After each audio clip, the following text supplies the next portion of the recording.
friends, the show starts now. Welcome to the weekly round table, where the takes are hot and FOMO set to disable. Welcome to the weekly round table, where friends are made and we all drink that red maple. Break. Juan's got his eyes on the latest somehow. Reading forex that make you go wild. So crazy is a man on a mission like a Tesla. He most def got a vision. Weekly round table, we got no cables. Predicting the future using their bagels. Chart is throwing out numbers, no trouble. He finds the gems for real, no struggle. Calculations running through your mind. Weighing options, seeing what you'll find. Crypto waves crashing like the tide. Hold your breath, it's a crazy. Welcome, everybody. Thanks for joining us for this special edition live stream, 2024 U.S. election edition. I'd like to welcome up this week with me, as usual, Juan Gonzalez. How are you doing today, sir? Fired up, good times. Yeah, it's crazy. As soon as we went live, I just checked the BTC chart, and Bitcoin bounced right up to 70,500 currently, 577, 585. Oh, wow. That thing's just going crazy. The volatility is nuts. We expected that. We're half an hour until the official polls close. I don't think we'll get an actual, final count of result tonight, but you never know. We may while we're here live on the stream. But this is all about the elections, and we're going to, pretty much talk about anything to do with either or candidate. We'll keep the specific arguments and stuff down to a low key, but we want to make sure that we do talk about the possible impacts to the market. That's what we're all here to talk about. Let's see if we have. Yep, we are live. Good. Girls Crypto Experience. Thank you for joining us. I think this is your first time you've been to a live in a while. Anyway, it's nice to see you. We'll be expecting Black Cap. Others were, a little bit later than we normally would be, and of course, we don't normally stream on Tuesdays, so we'll have to see when and if he shows up. So, being the token American on the stream, Juan, because as many know, I'm Canadian, so I don't really have any direct. I have indirect consequences with this election, but not direct. You, on the other hand, do. I know your thoughts, the way you're leaning, but when it comes to the markets, what do you think, whichever candidate is elected, how do you think the markets are going to react short term and in the long term? Well, it's funny, right? Because when you look at the prediction from 2020, when Trump lost, that the markets were going to crash. It's over. You'll be begging to have me back, more or less. And we have the Dow at all-time highs. And so it just goes to show that there's a lot of faith back in the Democrats kind of being able to guide the economy. However, crypto is not about the economy. And the only person who has vocally advocated for crypto has been Trump. And there's a big backing for it, right? And if for those cryptos enthusiasts that only care about crypto, Trump is the way to go. And I'll say that. Now, does that mean that crypto markets would crash if Kamala wins? No, we're not there yet. I don't think that whole rhetoric about, hey, if Kamala wins, it's over. I can't say that about either candidate. I just think that when it comes to crypto specifically, one has just been louder about it. And if you have to give Trump credit, and you can take this as a positive or a negative, he doesn't care what other people think. He's going to say what he wants to say. Whether it's bad or good is irrelevant to the matter. And when he stuck by crypto, even though I don't think he really knew much about it or how it really works, he was a great advocate for it. So that's what I'm looking forward to if for a Trump election, right? If he was to win. Kind of looking towards Super Bowl, right? I think it would be more bullish than if Kamala would have won or would win. And I think that's what I'm kind of hedging my bet on, that, heck, put in a nice little position, put, a nice 25x, throw some money away. If he wins, great. If he doesn't, I know what I was willing to lose.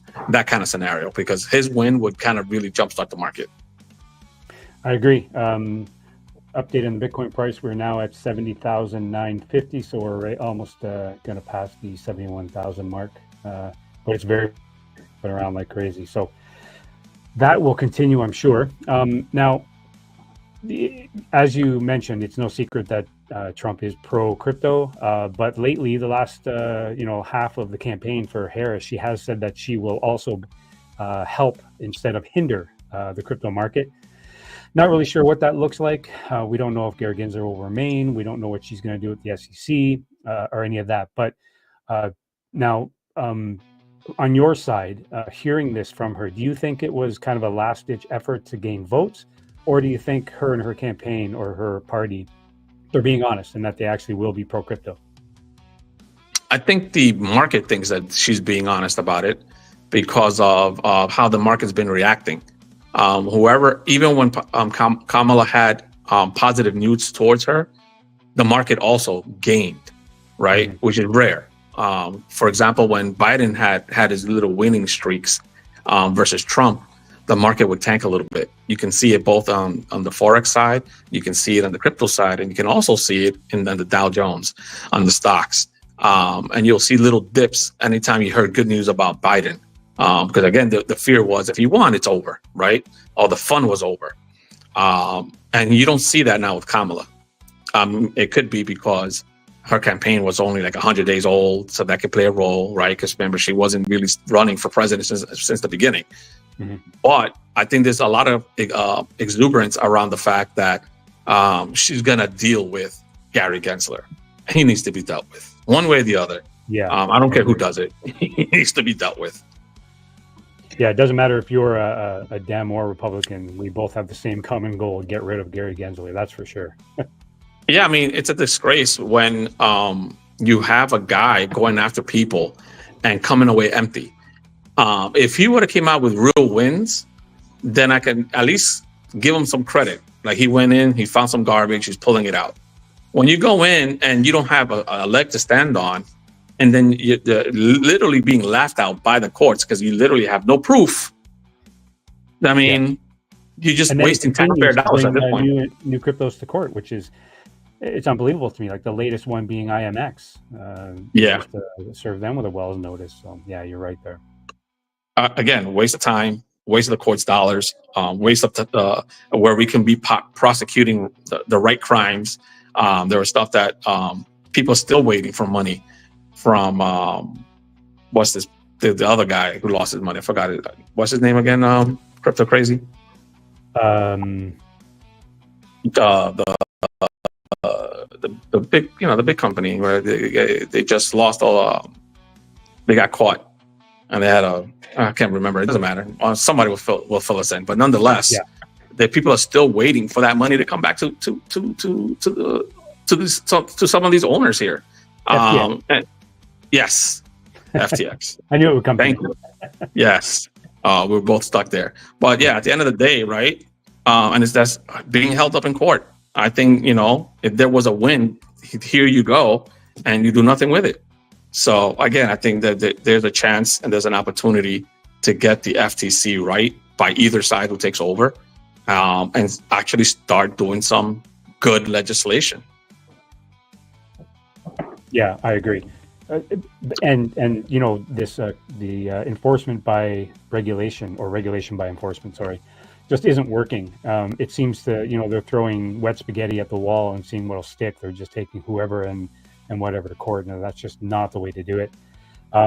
Now, as the stream goes on, I will update on price, and I also have Reuters, and take that for what you will, and Watcher Guru as well, just to kind of get ticker updates. And there is one up here that just came up now. It said that Bitcoin possibly could reach 125,000 if the Republicans secure both the presidency and Congress. So you definitely see the pro crypto hopium on the Republican side, and nothing new on Twitter. It's the same old thing. Who do you think is going to win? A bunch of polls and all that kind of stuff. But I mean, everybody knows that Twitter is kind of right leaning anyway. But sometimes you do get non-biased articles on there. But so far, nothing major. It's kind of a wait and see. Like I said, the poll is closed at 8.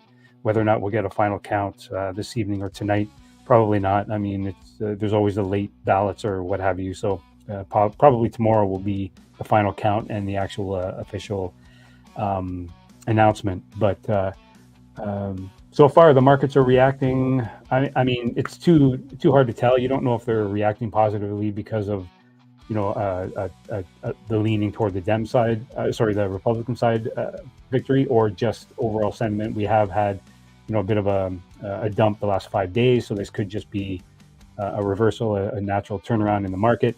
I have the daily on here right now. Let's switch over. For those that are wondering, I don't know, not a lot of people are into TA. And all that this shows here is it's the pattern that we've been in for the last 6-7 months, going all the way back to the previous all-time high earlier this year in March. And we've been ranging in this pattern the whole time. And then we finally broke out. These boxes here, they're just kind of a couple of buy zones that I have if Bitcoin does go down. So around the 61,000 area, and then again at the 65,000 area. And then the red zone up here, which is all-time highs. And a lot of times, when the price reaches that area, depending how many times you knock on the door, it could get up into this zone again and then reject. But it just goes back to what else strategy. I always, if I do enter a leverage position, it's very low leverage. And then what I do is if the price does come down, I can add to my trade. And then as the price goes up, I can take profits out. But anyway, that's that. So I'm going to go to the hourly, and you can see exactly the candle that we've had just this last hour. That's pretty significant. Might as well do this live since we have time. I'll just see what kind of move this was. That's 2.4% so far, just on this hourly candle, which is pretty good. That is a nice little candle there. Yeah, totally agree. Yeah. 70,919 right now. So yeah, it's quite the candle. Oops. Get rid of that. So we'll keep that up here for now. And then I also wanted to show while we're here, there was a lot of volatility. As you can see on the hourly candle, earlier this morning we had a pump as well, and we had a big rejection. Now this area here, there was a lot of liquidations, and you can see it on the liquidation chart here. So this is the 7-day, and earlier today, mainly actually last night, more accurately, there were a lot of long positions in the market, and not so many of the shorts. But now that has actually kind of reversed. As you can see, the long positions are all the way down at about 4 billion, and the short positions are now approaching 6 billion. So they've kind of switched. Normally what that means, if anyone isn't sure, is whichever end of the market is heavier, whichever side has the more liquidity, whether it be shorts or longs, the market makers tend to send the price down there to scoop up that liquidity and liquidate those positions. But yeah, like I said, the shorts are starting to build up. And earlier today, some of them have filled back in, but earlier today, a lot of these positions were completely liquidated. And now they've kind of filled in back a little bit. Let's give this a refresh. Make sure they haven't come back up.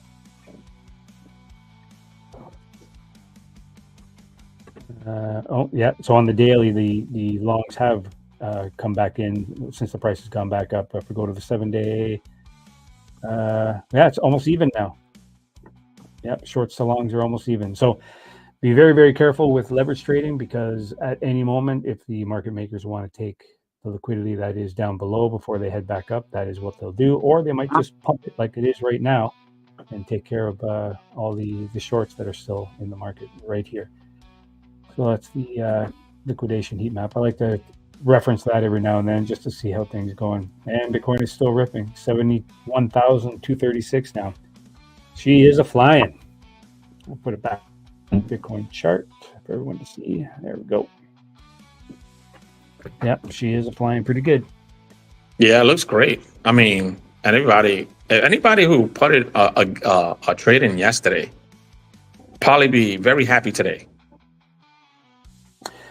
Yeah, well, depending, as long as you didn't use too high of leverage, because if you put in a position No, I yesterday, mean just following our rules, right? Like following our yeah, general rules, not too high leverage, right. Yep, regular risk.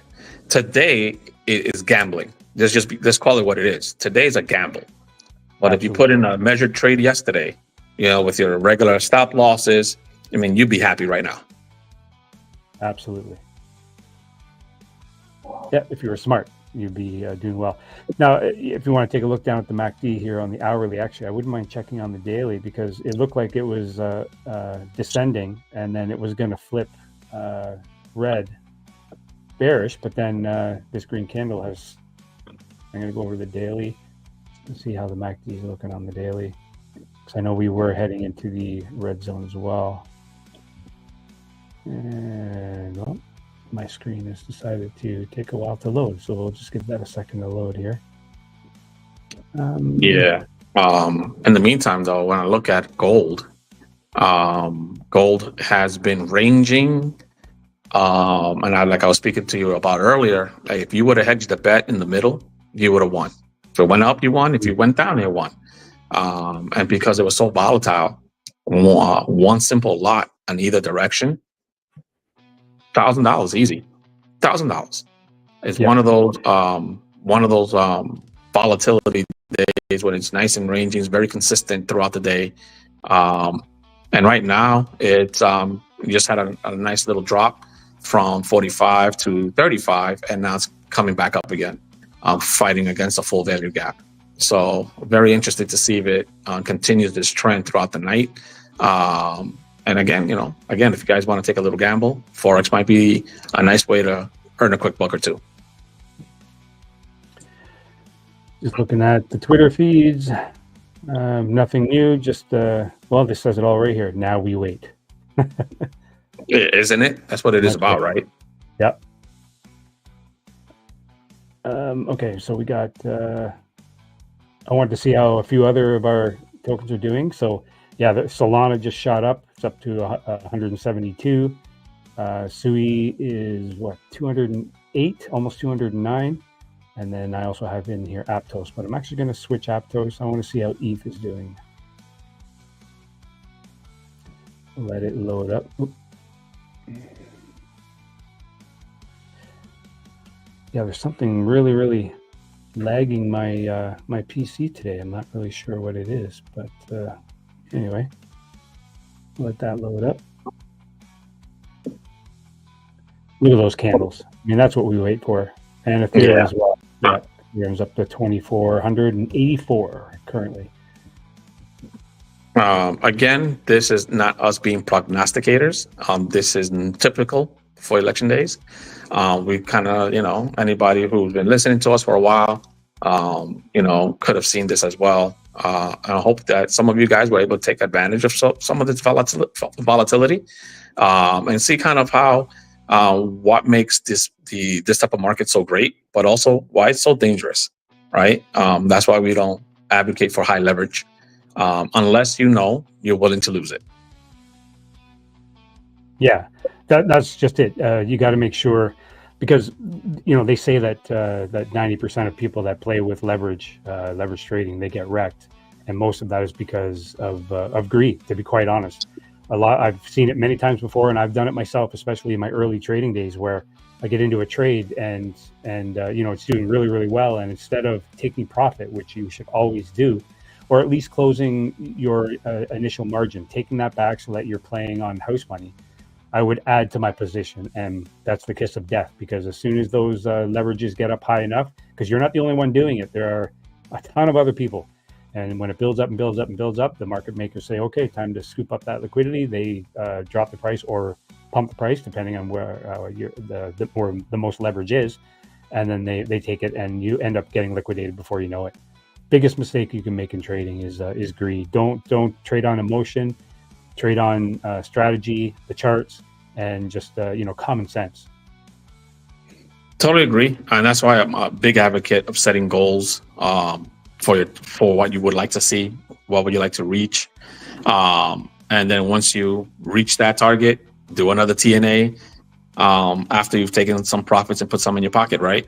I think that at the end of the day, securing profits should be paramount, and especially in high leverage situations.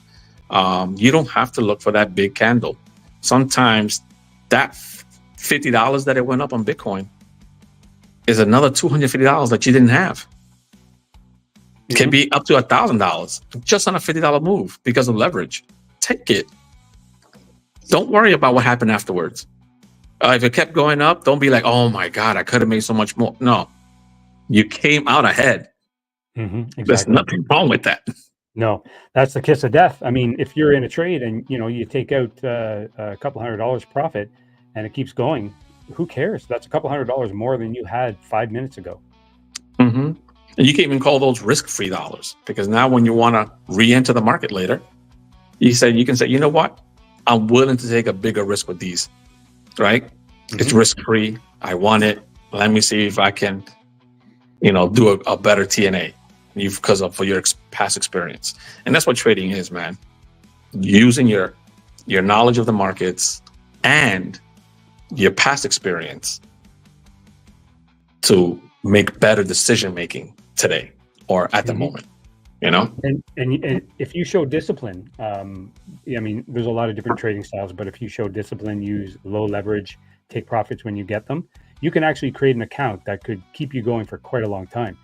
Because as I said, if you don't want to close a position, you take your margin out or your collateral, whatever exchange you're using, whatever they call it, get it down to, so that you almost have all your money back. And then as the price goes up, you take profits. If the price does happen to tank or go down below certain levels, you can add a little bit of margin back in and then recycle, do it again. It's a really, really good way to do it. Leverage trading is not a get rich quick scheme by any means. It takes time, it takes patience, but after a while, once you start compounding and you grow your account, you'd be amazed at how quickly it does go up. Just have to have discipline, patience, and do not be greedy. Yeah, and you said the best right there: patience and discipline. And sometimes sticking to your plan, whether you're winning or losing, is more important than letting something ride based on a gut feeling. Especially for new traders, gut feelings can help if you have a lot of experience. You've seen certain patterns, you've seen certain rejections in the past, and you want to maybe stretch out your SL a little longer, or maybe buy in a little bit more to reduce your margin. That's fair. Experience could do that for you. But when you're new in trading, stick to your plan. Like I always tell my old staff, plan the work and then work the plan. Same here. Same here. And you'll find yourself more successful long term. That's a very good way to put it.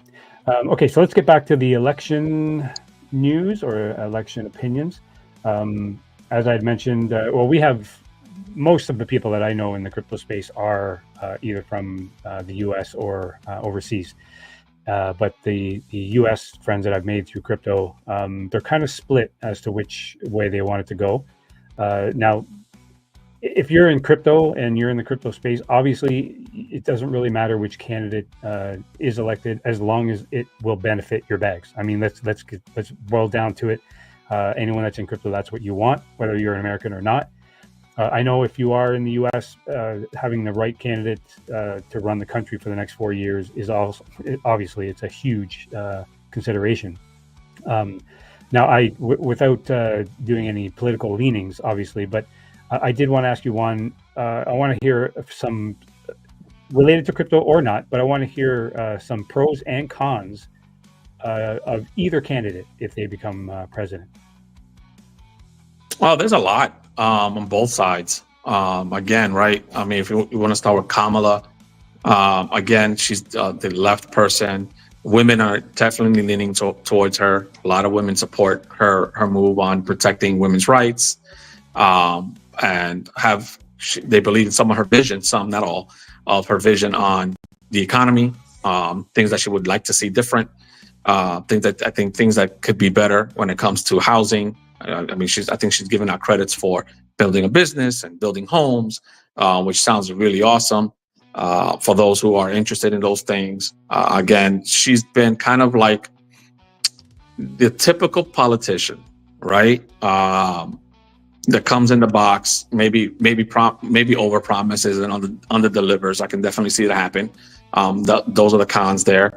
I think she also wanted to tax unrealized gains. I don't think that's a way to go. I think that there could be a better opportunity there.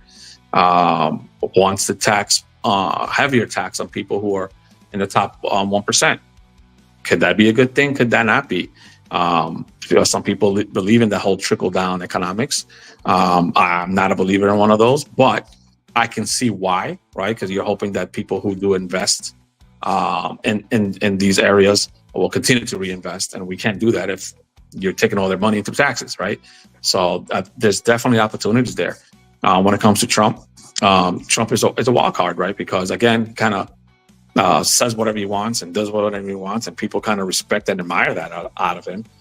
He's one of the first presidents actually attacked the prison system and fixed it. A lot of respect there. Again, wants to deal with the border once and for all, even though he's been told that he kind of blocked a bill that may have helped with that. Again, people respect him because he's a businessman and has been able to deliver on the economy. And for the first I'm going to say the first 2 years, right? Because the middle 2 years, because you never kind of want to give any president credit for that first year, because you're not, just because you get voted in, you don't automatically make it a great economy. But he sustained, right?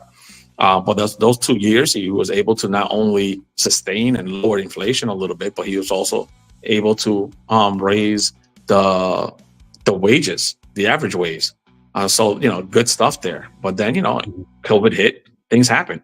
But his plans with the tariffs, a lot of people, especially economists, the consensus is that the tariffs, the way he's putting it through, is not the way to go for the economy.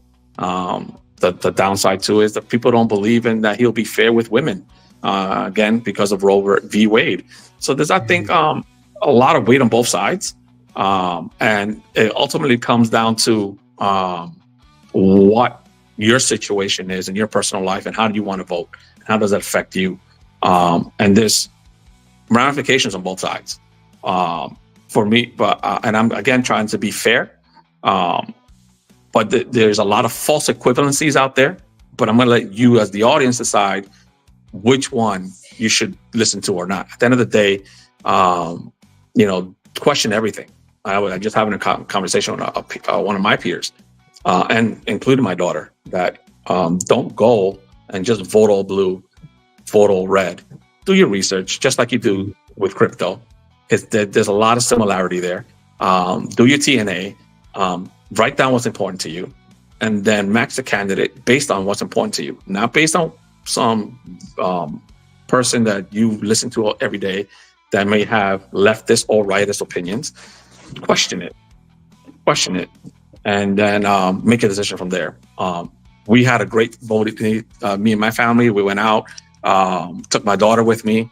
She got a nice future voter sticker. So she was excited about that, told her about the importance of voting, that every vote counts.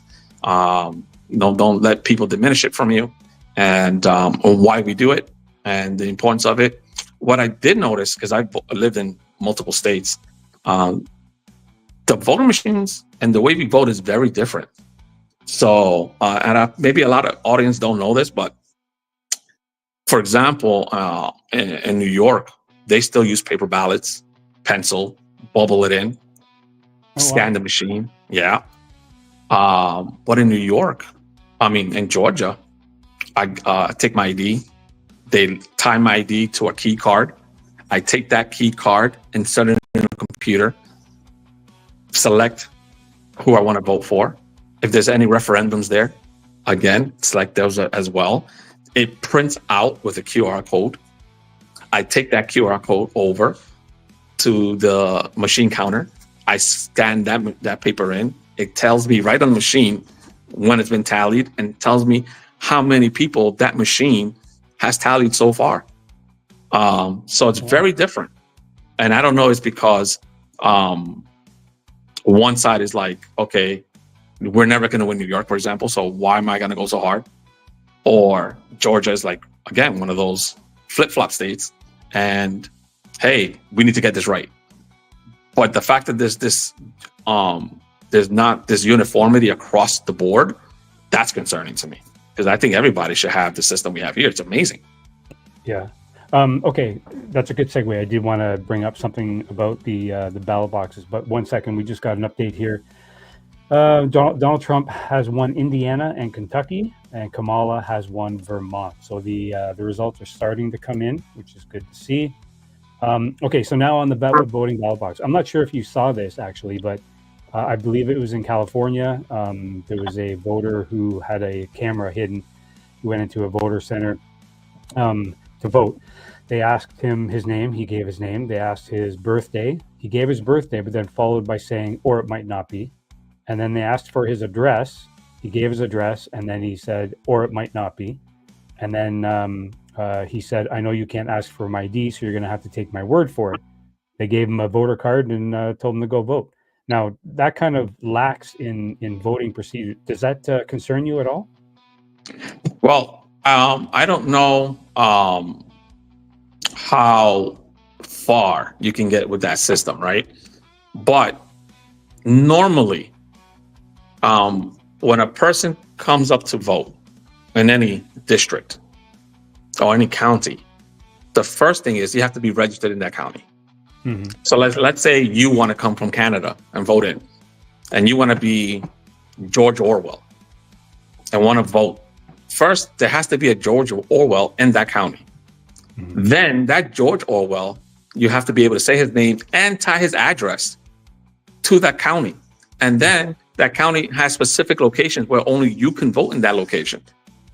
So again, I don't know how much of this story is true or how much of it is contextual. Again, I haven't seen it. Yeah. But normally, right? It hasn't been confirmed, right? But I mean, it was kind of like a hidden camera thing. The question I have for you is I don't know how many other states here in Canada. I'm ignorant to it. I don't really know the laws and the rules, but is it true that in California, something like that, they are not allowed to ask for your ID? Is that true? That's something that has passed recently because people feel that they want you to have an ID to vote. The challenge with that is that in order for you to be registered to vote, you need to have an ID. Right. So it's a little redundant. So just the fact that you were able to get your name registered already and you show up to a voting booth, that's already proof, because you couldn't have been registered at that location to be able to vote there unless you was a natural born citizen. Because there's already federal law stating the opposite, that you can't vote if you're not a citizen. So if you would have attempted to do that, and let's say as an illegal and got caught, you go to jail. Yeah. So is the juice worth the squeeze? Probably not. No. No, I would say no.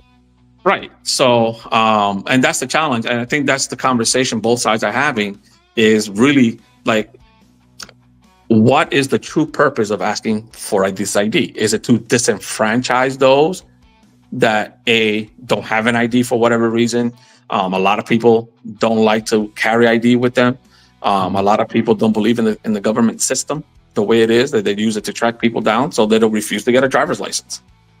But they're legal citizens. So when they register to vote, they do it at the DMV. They ask you, your birth certificate and all that stuff. It's already done. So isn't it a little bit redundant? Now, from the other perspective, why not have an ID, right? And like, for example, states like New York, you can't walk around without an ID. You just can't. So if a police ever asked you who you were and you couldn't identify yourself, there's a problem. I mean, legally identify yourself, because there's times you don't have to always identify yourself to a police officer. However, if you were suspected of something and you couldn't identify yourself, then it's a problem, right? So those are issues there that exist. I just think that and I talked to you about it before, and I think I've said it on stream before, if you just make it mandatory for everybody to vote, period, this wouldn't be a problem. Right. Yep. If they leverage crypto, you can see on the blockchain who's voted so far. You don't need to know what they voted for. All you need to verify is if they have voted or not. Just their name has been checked off. Exactly. Yep. Speaking of crypto, we took a little bit of a bit of a hit right now in the election. Elizabeth Warren, everybody knows Elizabeth Warren. She's been reelected into the U.S. Senate. So that's not great news for crypto, but I mean, you can't win them all.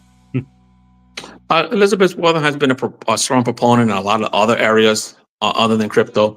Yeah, for us other crypto people, I would agree. I think sometimes age hinders your objectivity for the future.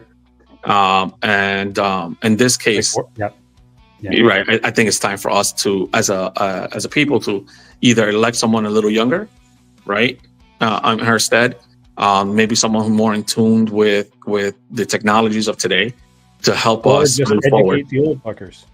Yeah, yeah, 100%. Right? Yeah, I totally 100%. Some people though refuse to learn something new.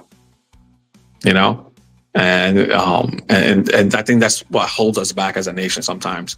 The fact that we were in a position to elect two candidates that were above or near 80 at one point, right? Just puts us in maybe in a position where maybe they're a little disconnected, right? And I think that's why there are some, especially young women, voting towards Kamala because of that, because of that age difference, right? Can we totally foresee that Trump can stay coherent in the next 4 years into 84 or 82 years old? Maybe, right? Possible. I mean, not everybody's like Bernie Sanders. I mean, that man is a machine. I know, right? 83 and still doing interviews, like coherent. Yep. But if anybody could do it, I mean, if I had to choose between the ability to stay coherent, even though he goes off on tangents at times, would probably be Trump over Biden any day. Wouldn't you agree? Right. Yeah. No, I agree 100%. They may be close to the same age, but yeah, you can tell one is a little bit more coherent than the other. And, it's funny you mentioned that when we talk about TradFi, you got your, Charlie Munger, rest in peace, but you have Warren Buffett and a lot of those older TradFi guys who are just not willing to, I don't know if they're willing to adopt the technology and the move toward the future, or if they're just stuck in their old TradFi ways. But, those gentlemen, those we'll call them goats because they've been in that TradFi for many, many years. They need to get it through their head that, things don't always stay the same. The traditional financial system, the US dollar, it's just not working anymore. And it is slowly crumbling. And they're going to have to adapt and embrace the, Bitcoin specifically, but crypto in general going into the future, or they're going to get left behind, unfortunately. No, I agree. I think the one of the biggest markers of a great leader is adaptability. The ability to adapt to certain situations, be able to concede what's happening, and then make a change in the decision for the betterment of whatever situation you're in. I'm a big proponent that we can't drive the U.S. economy with just supply side economics, but also on consumer side. It has to be a delicate balance between the two. For those who think that we should be running the country without a deficit, you're wrong. We have to carry.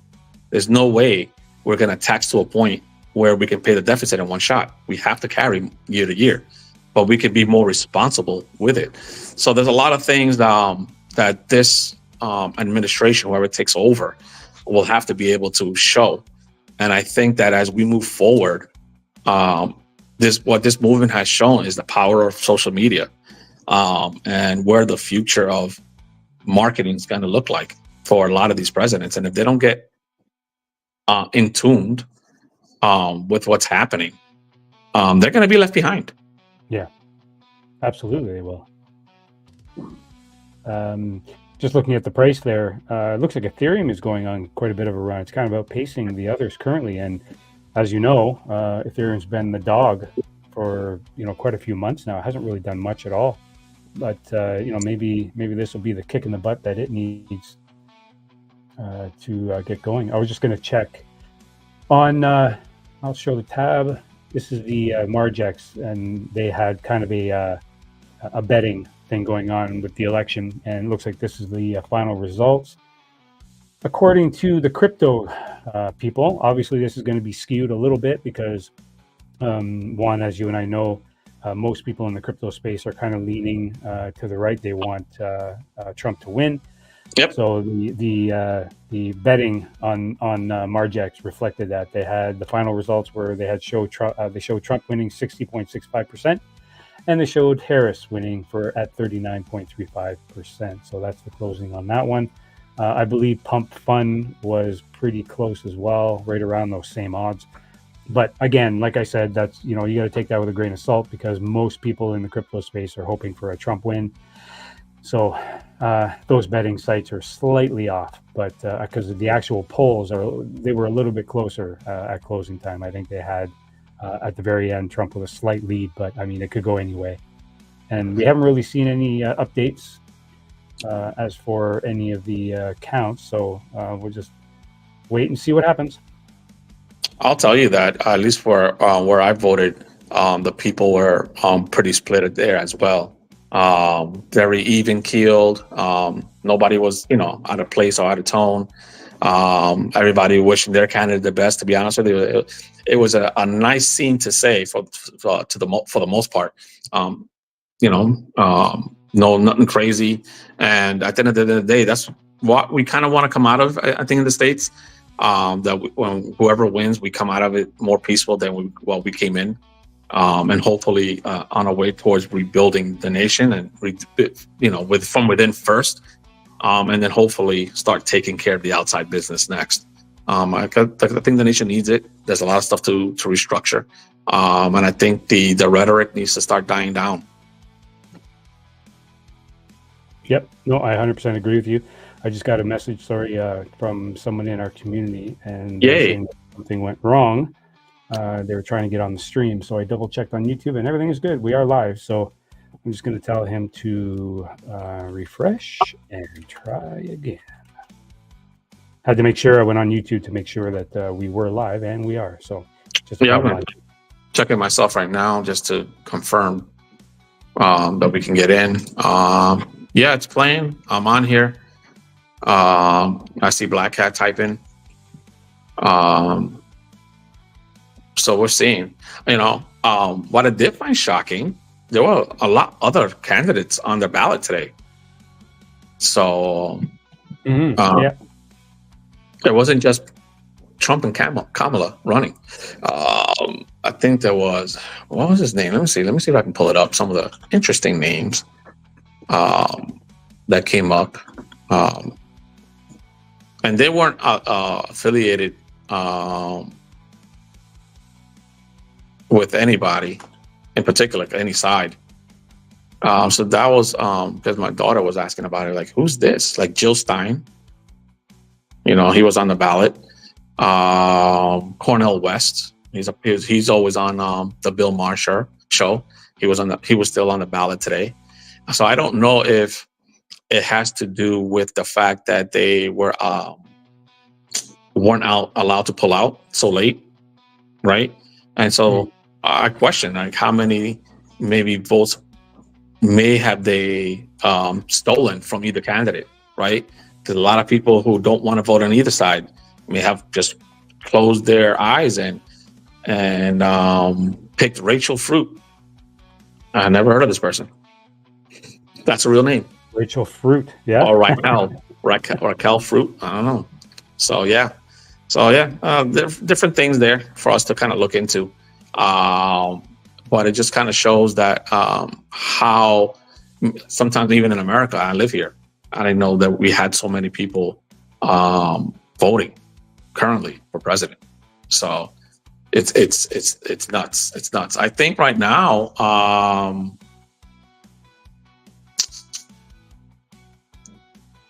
if I'm reading this right now, it looks like does Trump have 73 electoral votes? Is that right? Do you see the same thing on your end? No, where are you reading that? It says national results. It's showing he has Florida South Carolina, Tennessee, Kentucky, West Virginia, Indiana, Oklahoma. Could be wrong. Could be wrong. I'm wondering too if Trump will finally be the first candidate to win the popular vote since Bush. So that's going to be interesting too. And okay, now, like I said, for me being a Canadian, I'm not sure exactly the numbers down there, but how many seats does the candidate win to win the electoral? Is it 176? Okay. Yeah, I think that's the number. We have, in addition to the panel, we have Corby. How you doing, Corby?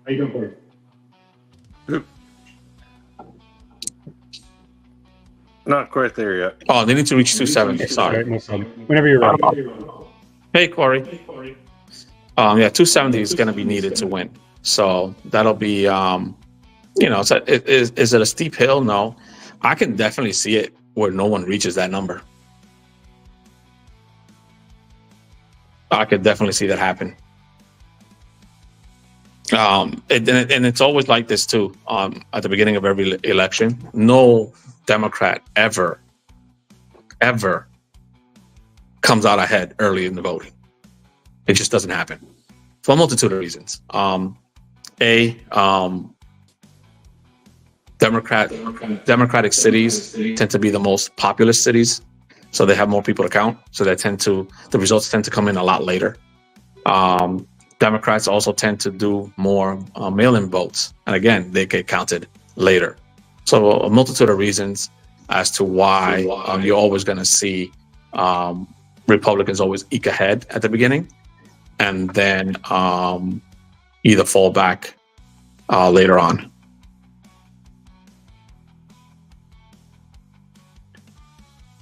Do you find it to be the same way in Canada? Like when you guys vote, does one party always kind of start off strong ahead and then it kind of evens out at the end of the night?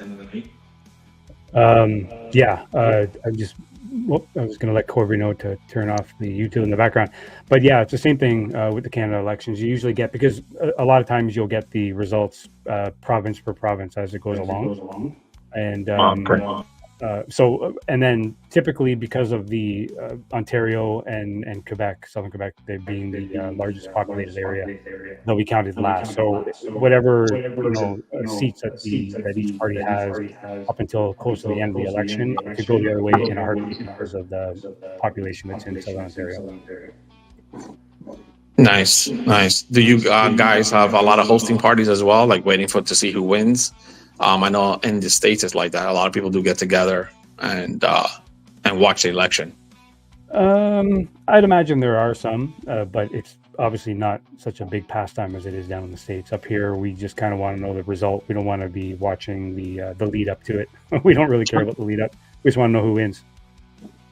That's so funny. But yeah, for us, this used to be a huge pastime. We had a lot of pastimes. I think that's what this kind of shows how much the country has changed. This nation used to celebrate rocket launches, and every time NASA sent a shuttle into space, it was everybody used to gather, watch it, pray for the astronauts, stuff like that. I think a lot of that patriotism is missing in our states. I'll tell you that. I just think that things have just changed that much, whether it's, because of social media or just because, generations just change. But that stuff like that now is just like, heck, Elon Musk now does it, opens a backyard, launches on satellites up in space.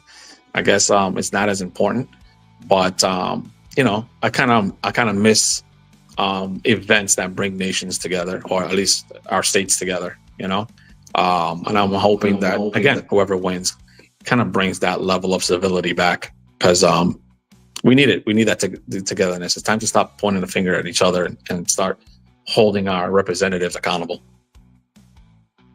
You mentioned the rockets and the space shuttle.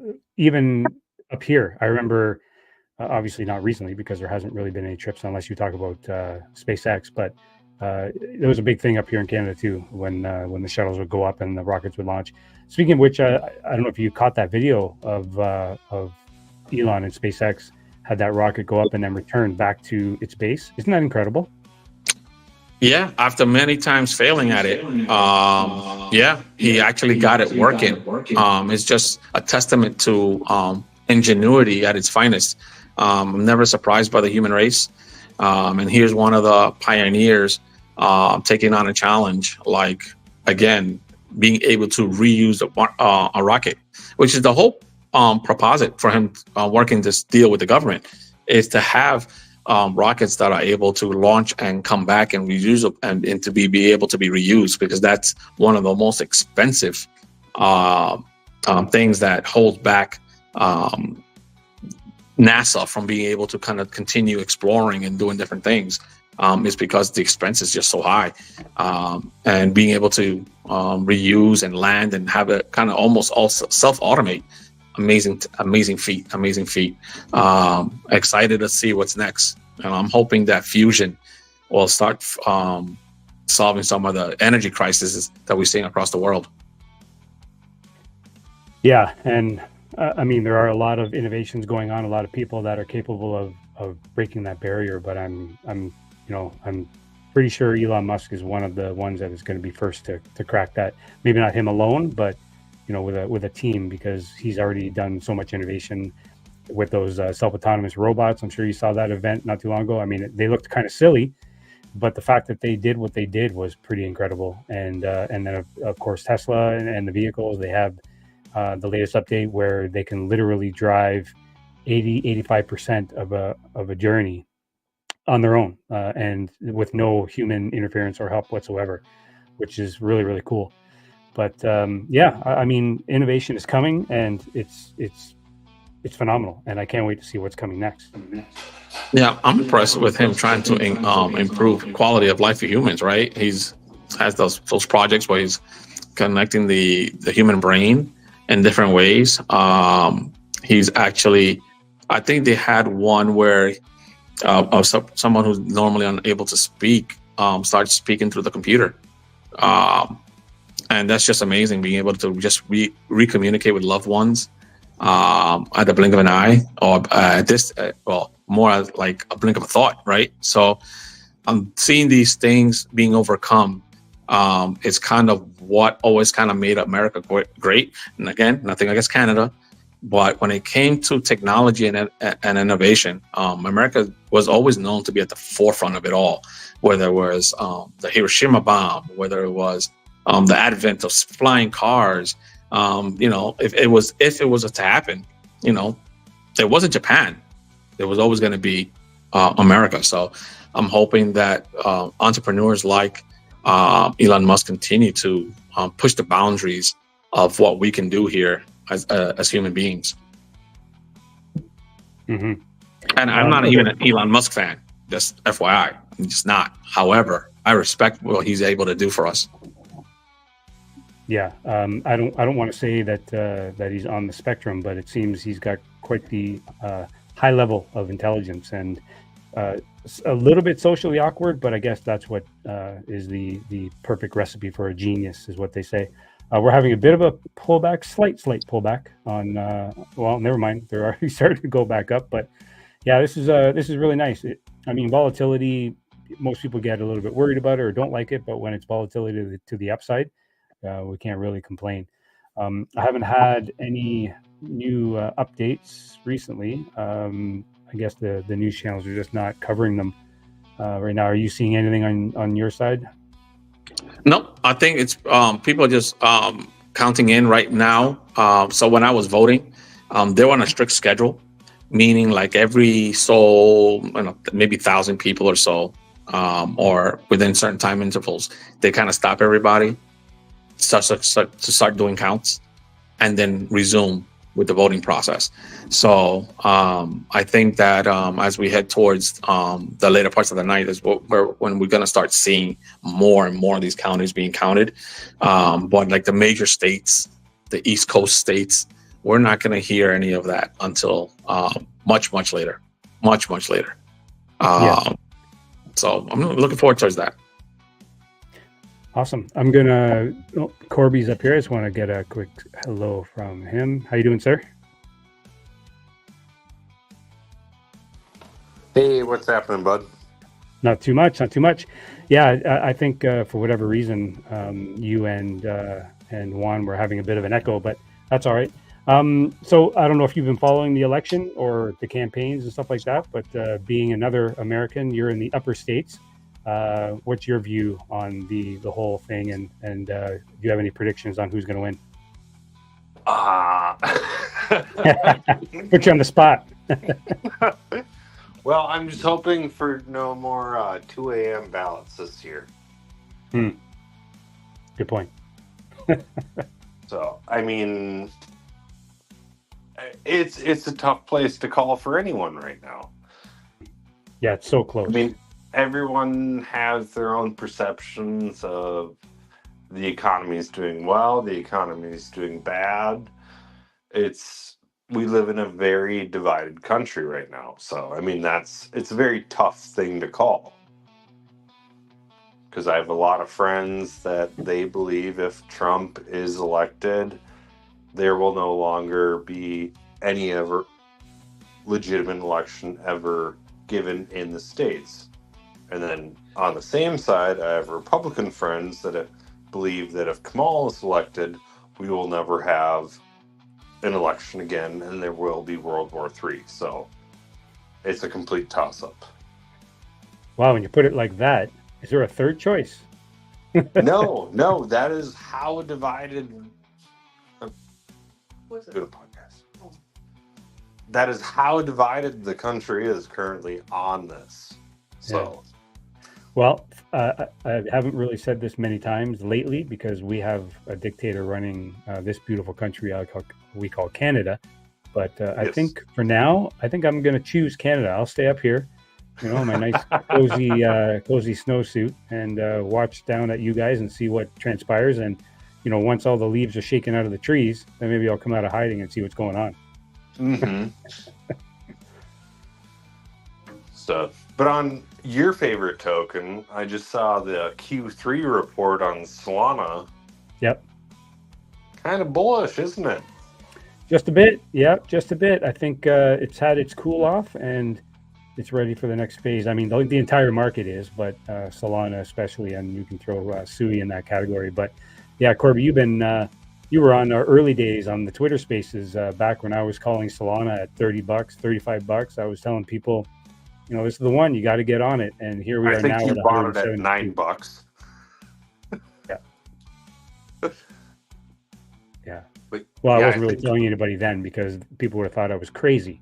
So I waited till I got in the 20s before I started mentioning it. Anybody back that was in crypto back in the FTX collapse days and knowing that Solana was heavily invested by Bankman and the rest of the FTX. And then it had that massive collapse. So, yeah, I mean, some days I was even calling myself crazy for it. I thought, you're just throwing away money, Maringer. But whatever. I thought, you got to take a chance. It's cheap. And if it goes anywhere near where it used to, which was my train of thought, this would be a killer play. Yeah. And here we are. Yeah, I think, what was I reading on the Q3 report?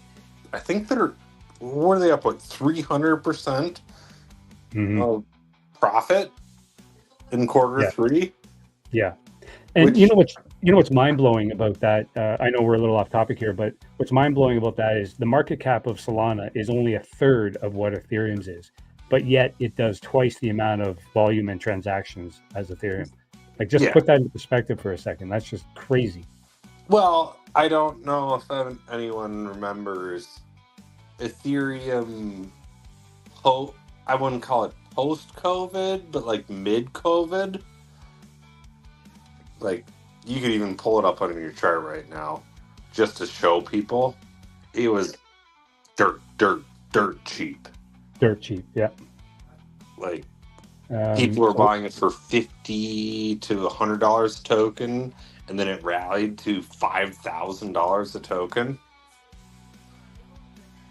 So, I mean, with Solana as proving they made it through a bear market with the FTX collapse. Is anyone really going to doubt them now? No, especially with the technology and everything that they have. Like it's incredible what they're doing. And then of course, they play into the okay, with a successful project, the biggest thing you can do is to create utility. And not only have they created utility with transaction speed, low transaction costs, and of course, in this bull market, the meme coins, because everyone loves the memes. But they've done their memes have been insane on Solana. Insane. That's where a lot of their volume has been. Not most, not all, but a lot. Granted, Yeah. But it is what it is. The fastest chain wins. And then the other thing that they've adhered to as well is the geeky techie side of people, and they've come up with their now 2 smartphones. And these smartphones are preloaded with different meme coins, which was a hit because if you bought the first Saga phone, it came a few meme coins for free or a few allocations, and those meme coins just went crazy. So you literally not only paid for your phone, but you made profit on top just for buying the phone. Like, it's insane. They've done a great job with their marketing and with just the overall adhering to crypto holders and crypto people in general. Oh yeah. I mean, crypto in itself, it's a whole different animal. I mean, it's very hard to tell non-crypto people what kind of animal crypto is because it makes no sense. Yeah, they do not understand. No. Like, I was literally telling a coworker today, I'm like, Walking Tomato, it just launched 3 days ago. If you had bought $100 in it at the bottom, it would now be worth $45,000. Crazy, isn't it? But a week from now, that token will be worth 0. Like, that is the meme level of volume going on Solana chain right now.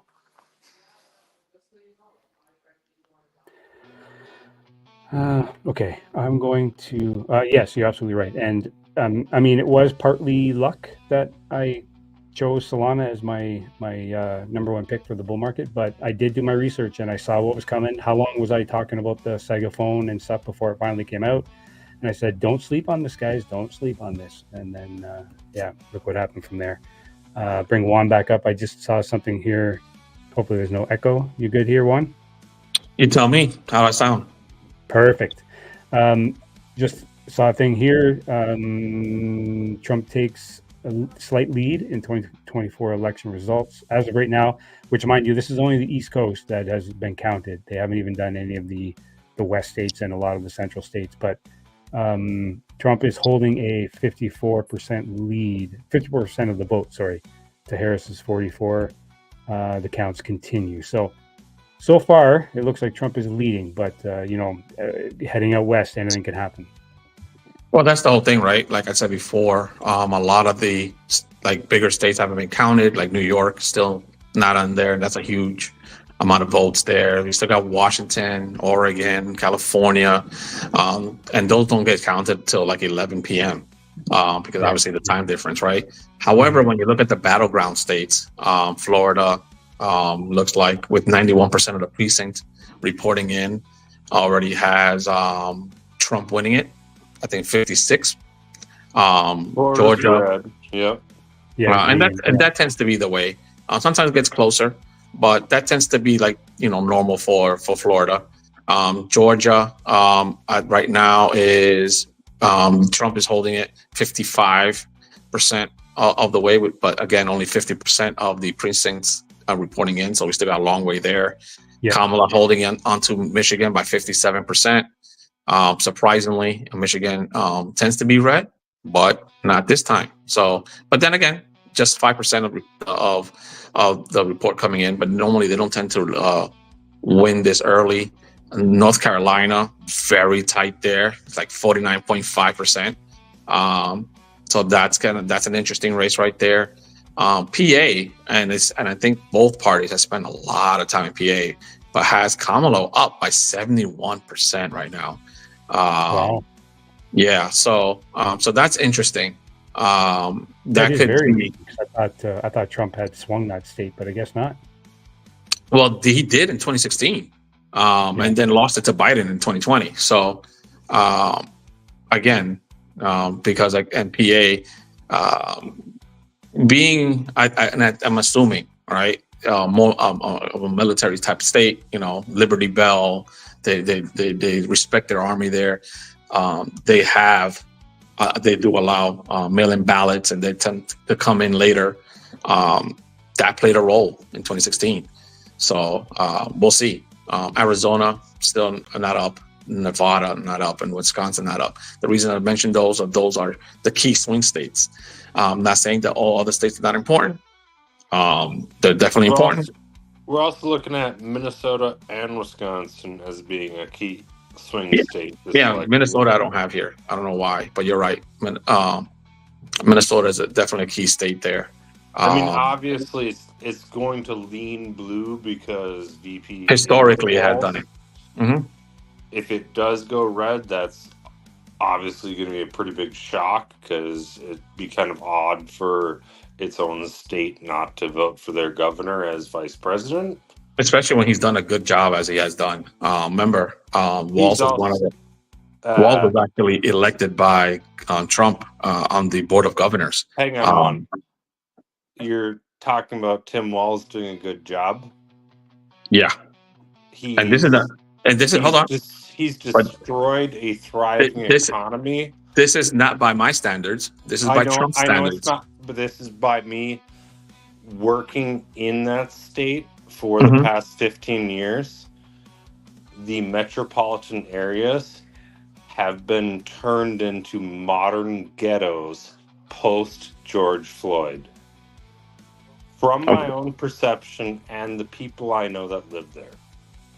This is no political affiliation. It's just what I know. Boots on the ground, so to speak. What's that? Boots on the ground, so to speak. Yes. Yeah. And this is not me just saying, how do you feel about this? Who do you want to vote for? It's just what is happening there. Minneapolis had the affiliation 25 years ago as being called Murderapolis, and now it's once again called that. Oh, I see. That's unfortunate. But I mean, you guys are neighboring us, and anything we do up here probably rubs off on you guys down there. I'm sorry for that. I'll apologize in advance for the entire country. Oh, so it's your fault. Yeah, it's our fault. It's all the all the new Canadians, air quotes, that we're allowed into the country. Hippies. Yeah, exactly. Okay, well, I guess we can wrap up the stream because this is going to take a little while for results to come in. But any last words from you, gentlemen? Corby, I'll start with you. Oh, no, I hope regardless of the election that crypto goes the way we all want it to. But I'm also very curious to see mass liquidations tomorrow in either way, because as crypto goes, there's a lot of big money bettors. Well, I'll give you my quick little insight on that. We've had quite a bit of downside the last week. We flirted with all-time highs, and then we kind of went all the way back down to 67, wicked down to 67 and change. And I think with this pump today, a lot of people are thinking, okay, now it's time to short. The price is going to go back down. And I can honestly see it continuing and liquidating a lot of those short positions, because there's still plenty on the chart, which I showed at the beginning of the stream. A lot of short positions there, a lot of liquidations that can be had.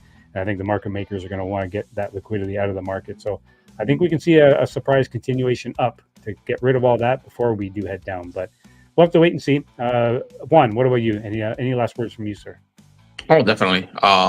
First, kind of along what Corby was saying, whoever wins, I hope delivers for us on crypto, right? We are crypto people, and we need some type of regulations to help us push forward, because that's going to be a pathway for us to stop getting sued by the left and right by dumbass Gary Gensler. You can quote me on that, please. Thank you. Now, with the best, with the rest of that, I agree with you. with the rest of this, again, right, we both want leaders that we could be proud of, that we can stand behind and push forward. And hopefully this, we can come together as a nation, stop the nonsense. And I put in a trade while we were on this call, since you put me on mute for a little bit, and I'm up. Yay. No, that was on my end. Sorry about that, guys. No, that's fine. And I'm $1,400 richer right now. Yay. That's awesome, bud. Okay. Yeah, gold. I love gold, man. Love gold. Oh, yeah. Who doesn't? Okay, gentlemen, I appreciate it. Before we go, I did want to mention there's a comment here from one of my fellow Canadians. And don't worry, over here in Ontario, we consider Albertans great people, and you definitely count in Canada's voting. Don't you worry. All right, thanks, gentlemen. I appreciate it. Anyone who's listening, please like and subscribe if you like what you heard. And then tomorrow we are considering hopping back on for an emergency stream. We'll have to wait and see how the market is. If there's plenty of volatility and lots going on in the news of the election, then we'll hop back on for another quick stream. Juan, I hope you'll join me. Corby, if you're available, please join as well. You're welcome always. As always, thank you very much to everyone that listened in. Don't forget, this is not financial advice, strictly for entertainment purposes only. Yeah, thanks very much, guys. Thank you. Have a good night, guys. Have a good night. Thanks for having me.